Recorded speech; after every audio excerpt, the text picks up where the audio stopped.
Dahil nga guys, wala kaming ulam ngayong gabi kaya sinubukan namin ng mga kaibigan ko na maghanap at magtaan ng mga pwede naming maiulam ngayong hapon. Eto nga pala guys, binabad lang namin ng halos 6 na oras itong mga bukikong namin. At eto nga guys, nung gumabi na, ipinandaw na rin kaagad namin. At eto guys, ang ginawa naming pang ulam dito sa munting palaisdaan namin. So what's up mga kanapadaan lang. So ngayong hapon nga guys, eto, nag-asikaso nga pala guys kami ng mga tinatawag namin ditong panghuli ng alimango o aniit, yung tinatawag guys namin na bukikong.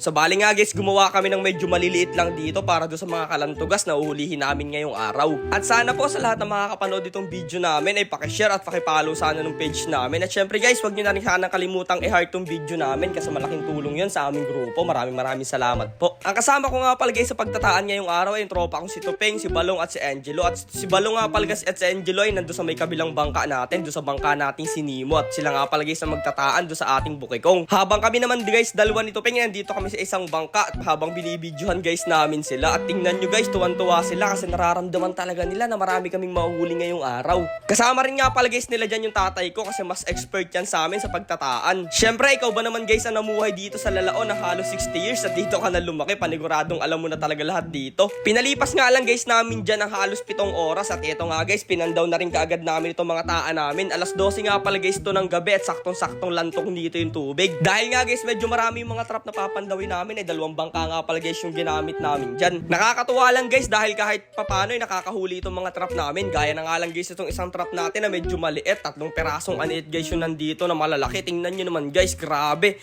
napaka-solid at napakatataba niyang mga kalantugas o aniit na yan. Grabe, muntikan pa tayong pumiyok doon.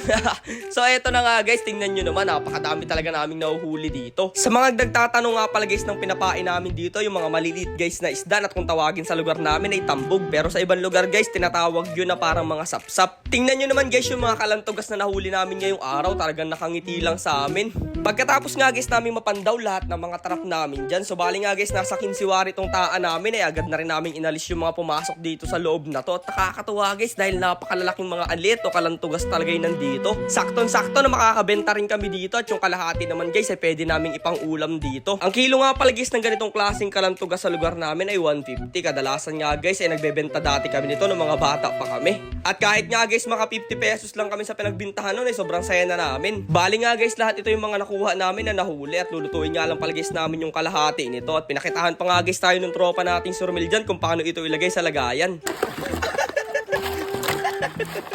Nasipit ka.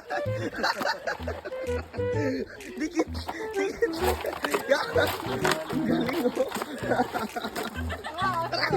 Kaya ayun guys, hanggang dito na lang muna tong video natin at maraming salamat sa panonood.